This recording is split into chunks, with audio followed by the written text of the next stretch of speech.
ओम भास्कराय नमः। हरे कृष्ण। आप सभी का दिन शुभ हो। आज ज्येष्ठ मास का 5वां दिन है। आज दिनांक है 17 मई और दिन है शनिवार। आज पंचमी तिथि पूरा दिन रहने वाली है। आज साध्य योग सुबह 7:09 तक रहेगा और बाद में शुभ योग प्रारंभ हो जाएगा। कुछ दिन ऐसे होते हैं जब शब्दों की आवश्यकता नहीं होती, केवल अंतर मन की सुननी होती है। ज्येष्ठ मास का ये 5वां दिवस वही दिन है। अब तक हम सभी ने कथा सुनी, समझी, ग्रहण की, पर आज हम कथा को अपने भीतर घटते देखेंगे। ये वो क्षण है जहाँ धर्म कोई ग्रंथ नहीं बल्कि व्यवहार बनकर सामने आता है, जहाँ कथा केवल कानों से नहीं जीवन के अनुभवों से आत्मा में उतरती है। प्रिय श्रोताओं, आज हम कथा सुनने नहीं बल्कि कथा को जीवंत करने बैठे हैं। इसलिए हाथ जोड़कर श्री कृष्ण से निवेदन है कि जैसे उन्होंने गीता में अर्जुन को शांति दी थी, ठीक वैसे ही हमें भी हमारे द्वंद्वों से मुक्त करें। और भगवान सूर्य नारायण से प्रार्थना है कि वे हर मन में विवेक का प्रकाश भरें। प्रिय श्रोताओं, आज का अध्याय शुरू करने से पहले हम सभी मिलकर माँ गंगा से प्रार्थना करें। हे माँ गंगे, आप त्रिलोकों को पवित्र करने वाली भगवती विष्णुपदी, शिव जी की जटाओं में लहराने वाली कल्याणी हो। आपकी एक बूंद से पापों का नाश होता है। आपके दर्शन मात्र से जन्म जन्मांतर के दोष मिट जाते हैं। हे माँ गंगे, हम सबके जीवन में जो भी दुख, पाप, कष्ट, रोग, दरिद्रता और क्लेश हैं, कृपा कर अपनी निर्मल धारा से उन्हें बहा दो। हमारे हृदय को शुद्ध करो, विचारों को पावन बनाओ और मोक्ष की राह दिखाओ। हे गंगे माँ, आपकी शरण में आकर हम सभी आपसे करुणा की याचना करते हैं। हे पापहारिणी, कृपा कर हमें अपने चरणों में स्थान दो और हमारे जीवन को पुण्यमय बना दो। जय माँ गंगे।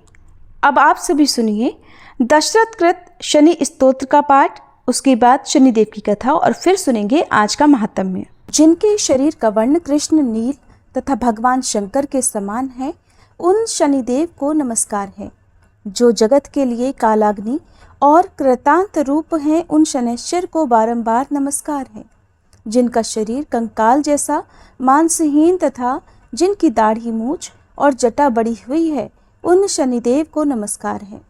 जिनके बड़े बड़े नेत्र, पीठ में सटा हुआ पेट और भयानक आकार है, उन शनैश्चर देव को नमस्कार है। जिनके शरीर का ढांचा फैला हुआ है, जिनके रोए बहुत मोटे हैं, जो लंबे चौड़े किंतु सूखे शरीर वाले हैं और जिनकी दाढ़ें काल रूप हैं, उन शनिदेव को बारंबार प्रणाम है। हे शनैः, आपके नेत्र कोटर के समान गहरे हैं। आपकी ओर देखना कठिन है। आप घोर रौद्र, भीषण और विकराल हैं। आपको नमस्कार है। वलीमुख, आप सब कुछ भक्षण करने वाले हैं। आपको नमस्कार है। सूर्यनंदन, भास्कर पुत्र, अभय देने वाले देवता, आपको प्रणाम है। नीचे की ओर दृष्टि रखने वाले शनिदेव, आपको नमस्कार है। संवर्तक, आपको प्रणाम है। मंद गति से चलने वाले शनैश्चर, आपका प्रतीक तलवार के समान है। आपको पुनः पुनः प्रणाम है। आपने तपस्या से अपनी देह को दग्ध कर लिया है। आप सदा योगाभ्यास में तत्पर, भूख से आतुर और अतृप्त रहते हैं। आपको सदा सर्वदा नमस्कार है। ज्ञान नेत्र, आपको प्रणाम है। काश्यप नंदन, सूर्यपुत्र शनिदेव, आपको नमस्कार है।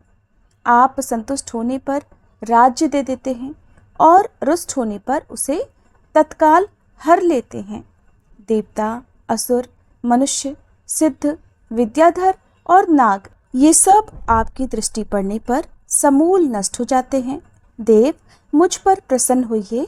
मैं वर पाने के योग्य हूँ और आपकी शरण में आया हूँ। एक बार की बात है कि सभी नवग्रहों में, जिनमें सूर्य, चंद्र, मंगल, बुध, बृहस्पति, शुक्र, शनि, राहु और केतु में विवाद छिड़ गया कि इन सब में बड़ा कौन है। सभी आपस में विवाद करने लगे, लेकिन कोई निर्णय न निकलने पर देवराज इंद्र के पास वे निर्णय कराने पहुंचे। सभी ग्रहों को अपने सामने उपस्थित देखकर इंद्रदेव घबरा गए। फिर उन्होंने निर्णय करने में अपनी असमर्थता जताई, परंतु उन्होंने ये भी कहा, इस समय पृथ्वी पर राजा विक्रमादित्य का राज है, जो कि अति न्यायप्रिय हैं, वे ही इसका निर्णय कर सकते हैं।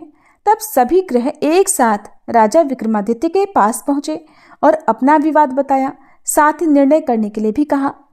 राजा विक्रमादित्य इस समस्या से चिंतित थे, क्योंकि वे जानते थे कि जिस किसी को भी छोटा बताया वही क्रोधित हो उठेगा।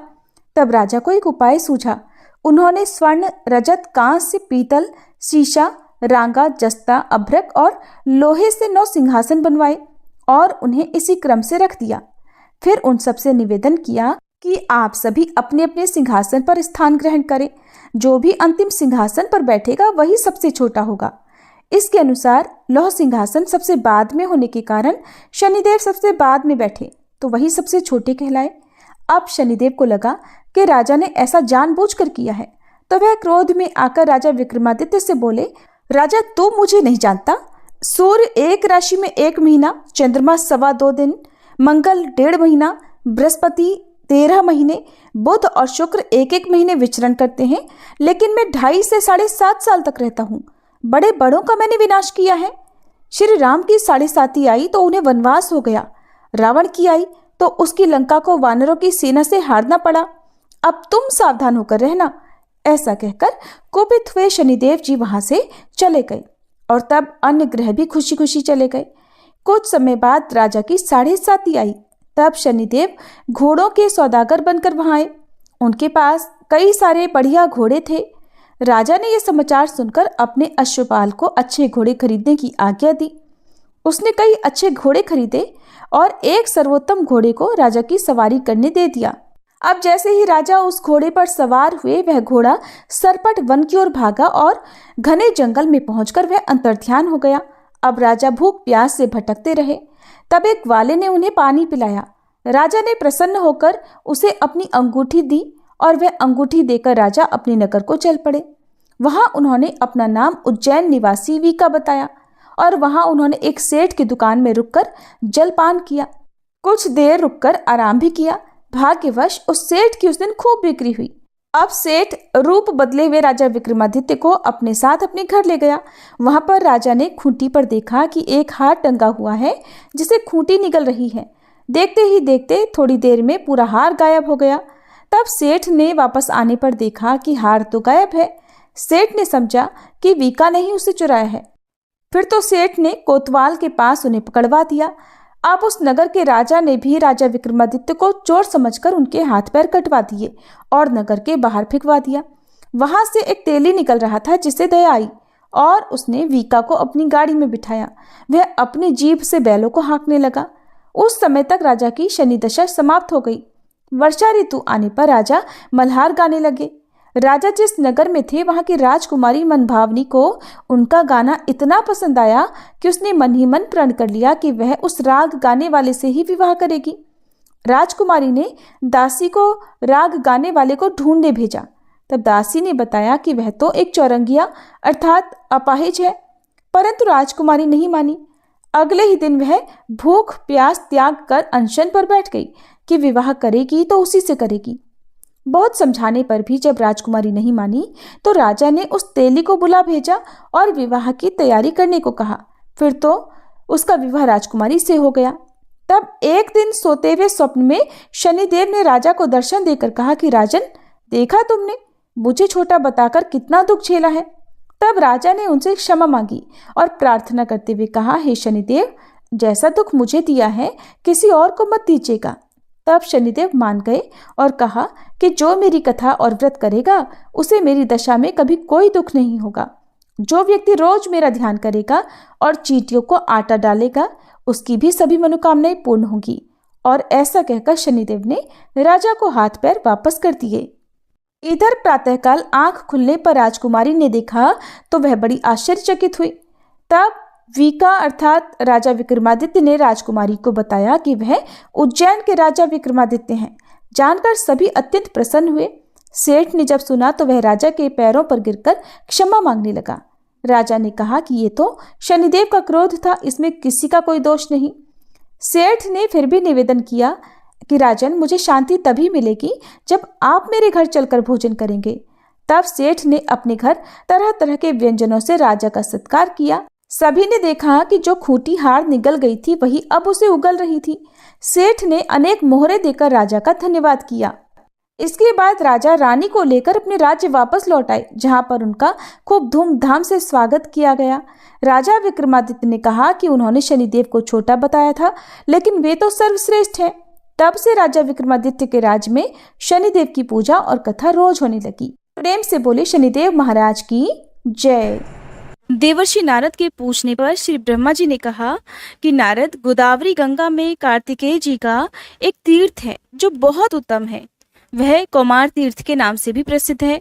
उसका नाम सुनने मात्र से ही मनुष्य कुलीन और रूपवान हो जाता है।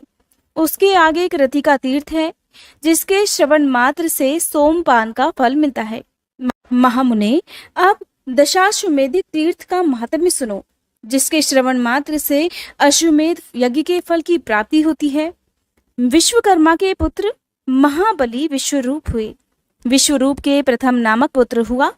उसके पुत्र का नाम भवन हुआ और महाबाहु भवन सार्वभौम राजा हुए। उनके पुरोहित कश्यप थे जो सब प्रकार के ज्ञान में निपुण थे। एक दिन महाबाहु भवन ने अपने पुरोहित से पूछा कि हे मुने, मैं एक ही साथ 10 अश्वमेध यज्ञ करना चाहता हूँ, वह यज्ञ मैं कहाँ करूँ? कश्यप ने प्रयाग का नाम लिया और उन स्थानों पर यज्ञ करने को बताया जहाँ श्रेष्ठ द्विजों ने पूर्व काल में बड़े बड़े यज्ञों का अनुष्ठान किया था। राजा के यज्ञ में बहुत से ऋषि ऋत्विज हुए। पुरोहित ने एक ही साथ 10 अश्वमेध यज्ञ आरंभ कर दिए, किंतु उनमें से एक भी पूर्ण नहीं हो पाया। ये देखकर राजा को बड़ी चिंता हुई। उन्होंने प्रयाग छोड़कर अन्य स्थानों में उन यज्ञों का आरंभ किया, किंतु वहां भी विघ्न दोष आ पहुंचे। इस प्रकार अपने यज्ञों को अपूर्ण देकर राजा ने पुरोहित से कहा, देश और काल के दोष से अथवा मेरे और आपके दोष से हमारे 10 अश्वमेध यज्ञ पूर्ण नहीं हो पा रहे। ऐसा कहकर दुखी हुए राजा भवन अपने पुरोहित कश्यप के साथ बृहस्पति जी के ज्येष्ठ भ्राता संवर्त के पास गए और इस प्रकार बोले कि भगवान, मुझे ऐसा कोई उत्तम प्रदेश बतलाइए जहां एक ही साथ आरंभ किए हुए 10 अश्वमेध यज्ञ पूर्ण हो जाएं। तब मुनिश्रेष्ठ संवर्त ने कुछ काल तक ध्यान करके महाराज भवन से कहा, ब्रह्मा जी के पास जाओ, वे ही उत्तम प्रदेश बताएंगे। महाबुद्धिमान भवन महात्मा कश्यप को साथ लेकर मेरे पास आ पहुंचे और हे नारद, मुझसे भी उत्तम देश आदि के विषय में प्रश्न करने लगे। उस समय मैंने भवन और कश्यप से कहा, राजेंद्र, तुम गोदावरी के तट पर जाओ, वही यज्ञ करने के लिए पुण्यवान प्रदेश है। वेदों के पारगामी विद्वान ये महर्षि कश्यप ही श्रेष्ठ गुरु हैं। इनकी कृपा और गौतमी गंगा के प्रसाद से एक ही अश्वमेध से अथवा वहां स्नान करने मात्र से तुम्हारे 10 अश्वमेध यज्ञ सिद्ध हो जाएंगे। ये सुनकर राजा भवन कश्यप जी के साथ गौतमी के तट पर आए और वहां अश्वमेध यज्ञ की दीक्षा ग्रहण की। वह महायज्ञ आरंभ होकर जब पूर्ण हो गया तब राजा इस पृथ्वी का दान करने को तैयार हुए। उसी समय आकाशवाणी हुई, राजन, तुमने पुरोहित कश्यप जी को पर्वत, वन और काननों सहित पृथ्वी देने की कामना करके सब कुछ दान कर दिया। अब भूमि दान की इच्छा छोड़कर अन्न दान करो, वह महान फल देने वाला है। तीनों लोकों में अन्नदान के समान दूसरा पुण्य कार्य कोई नहीं है। विशेषतः गंगा जी के तट पर श्रद्धा के साथ किए हुए अन्नदान की महिमा अकथनीय है। तुमने जो प्रचुर दक्षिणा से युक्त ये अश्वमेध यज्ञ किया है, इससे तुम कृतार्थ हो गए। अब इस विषय में तुम्हें अन्यथा विचार नहीं करना चाहिए। तिल, गौ, धन, धान्य जो कुछ भी गोदावरी के तट पर दिया जाता है वह सब अक्षय हो जाता है। ये सुनकर सम्राट भवन ने ब्राह्मणों को बहुत सा अन्नदान किया। तब से वह तीर्थ दशाश्वमेधिक के नाम से विख्यात हो गया।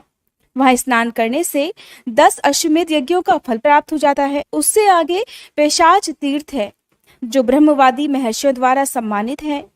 वह गोदावरी के दक्षिण तट पर स्थित है। अब नारद, मैं उसका स्वरूप बतलाता हूँ, सुनो। हे मुनिश्रेष्ठ, ब्रह्मगिरी के पार्श्वभाग में अंजन नाम से प्रसिद्ध एक पर्वत है। वहां एक सुंदरी अप्सरा शाप भ्रष्ट होकर उत्पन्न हुई। उसका नाम अंजना था। उसके सभी अंग बहुत सुंदर थे, किंतु मुंह बानरी का था। केसरी नामक श्रेष्ठ वानर अंजना के पति थे।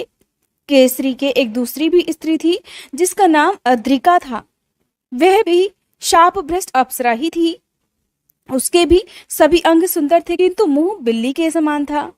आद्रिका भी अंजन पर्वत पर ही रहती थी। एक समय केसरी दक्षिण समुद्र के तट पर गए। इसी बीच में महर्षि अगस्त्य अंजन पर्वत पर आए। अंजना और आद्रिका दोनों ने महर्षि का यथोचित पूजन किया, जिससे प्रसन्न होकर महर्षि ने कहा, तुम दोनों वर मांगो। तब वे कहने लगी, मुनीश्वर, हमें ऐसे पुत्र दीजिए जो सबसे बलवान, श्रेष्ठ और सब लोगों का उपकार करने वाले हों। तथास्तु कहकर मुनिश्रेष्ठ अगस्त्य दक्षिण दिशा में चले गए। कुछ काल के बाद अंजना ने वायु के अंश से हनुमान जी को जन्म दिया और आद्रिका के गर्भ से नैऋति के अंश से पिशाचों का राजा अद्रि उत्पन्न हुआ। इसके बाद उन दोनों स्त्रियों ने उक्त देवताओं से कहा, हमें मुनि के वरदान से पुत्र तो प्राप्त हुए, किंतु इंद्र के शाप से हमारा मुख कुरूप होने के कारण सारा शरीर ही विकृत हो गया है। इसे दूर करने के लिए हम क्या उपाय करें, इसे आप दोनों बताइए। तब भगवान वायु और नैऋति ने कहा, गोदावरी में स्नान और दान करने से तुम्हें इस शाप से छुटकारा मिल जाएगा। ऐसा कहकर वे दोनों वहीं अंतर्ध्यान हो गए। तब पिशाच रूपधारी अद्रि ने अपने भाई हनुमान जी को प्रसन्न करने के लिए माता अंजना को लाकर गोदावरी में स्नान कराया।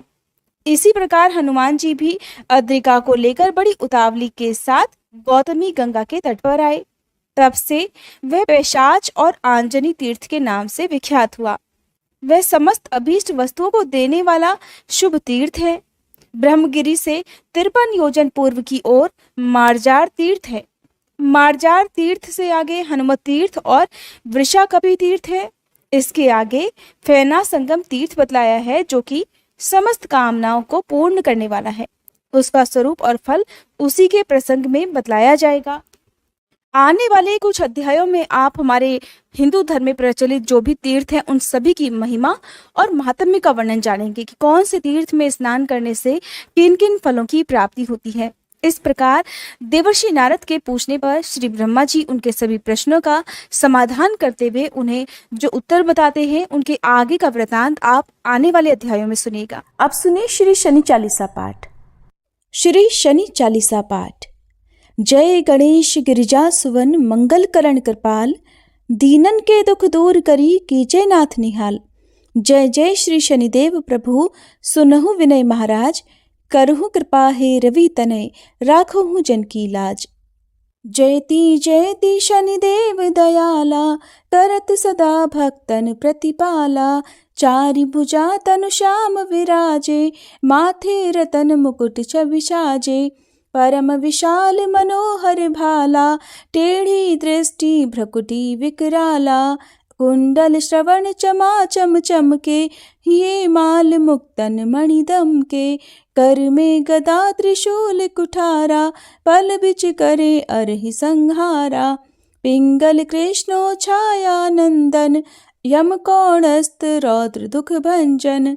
सौरी मंद शनि दश नामा, भानु पुत्र पूजहि सब कामा। जा पर प्रभु प्रसन्न भय जाहि, रंकहु राव करे क्षण माही। पर्वत हूँ तृण होई निहारत, तृणहु को पर्वत कर डारत। राज मिलत बन राम ही दीन हो, कैकई की मति हरि लीन हो। बनहु में मृग कपट दिखाई, मातु जानकी गई चुराई। लख नहीं शक्ति विकल करि डारा, मचिका दल में हाहाकारा। रावण की गति मति बौराई, रामचंद्र सो बैर बढ़ाई। दियो कीट करि कंचन लंका, बजि बजरंग वीर की डंका। नृप विक्रम पर तुहि पगुधारा, चित्र मयूर निगली गए हारा। हार नौ लखाला क्यों चोरी, हाथ पैर डरवायो तोरी। भारी दशा निकृष्ट दिखायो, तेलहि घर कोल्हू चलवायो।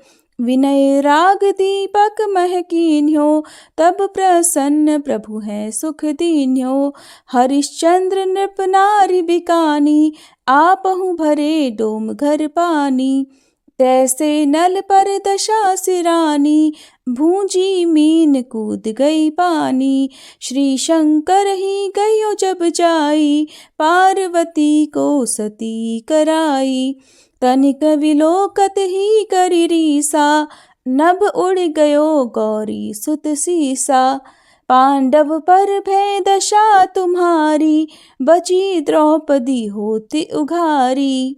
कौरव के भी गति मति मार्यो, युद्ध महाभारत करि डार्यो। रवि कह मुख मह धरि तत्काला, लेकर कूदी परियो पाताला। शेष देव लखि विनती लाई, रवि को मुख दे दियो छुड़ाई। वाहन प्रभु के साथ सुजाना, जग दिग्गज गर्दभ मृग स्वाना। जम्बुक सिंह आदि नखधारी, सो फल ज्योतिष कहत पुकारी। गजवाहन लक्ष्मी ग्रह आवे, हय ते सुख संपत्ति उपजावे। गर्दभ हानि करे बहु काजा, सिंह सिद्ध कर राज समाजा। जम्बुक बुद्धि नष्ट कर डारे, मृग दे कष्ट प्राण संहारे। जब आवहि प्रभु स्वान सवारी, चोरी आदि होए डर भारी। तैसहि चारि चरण यह नामा, स्वर्ण लौह चांदी अरुतामा। लौह चरण पर जब प्रभु आवे, धन जन संपत्ति नष्ट करावे। समता ताम्र रजत शुभकारी, स्वर्ण सर्व सर्व सुख मंगल भारी। जो यह शनि चरित्र नित गावे, कबहु न दशा निकृष्ट सतावे। अद्भुत नाथ दिखावे लीला, करे शत्रु के नश बल ढीला। जो पंडित सुयोग्य बुलवाई, विधिवत शनि ग्रह शांति कराई। पीपल जल शनि दिवस चढ़ावत, दीप दान दे बहु सुख पावत। कहत राम सुंदर प्रभु दासा, शनि सुमिरत सुख होत प्रकाशा। पाठ शनिश्चर देव को कीहो भक्त तैयार, करत पाठ 40 दिन हो भवसागर पार। शनिदेव महाराज की जय। ये थी आज की वीडियो। कथा को और चालीसा को अंत तक सुनने के लिए आप सभी श्रोताओं का एक बार फिर से बहुत बहुत धन्यवाद।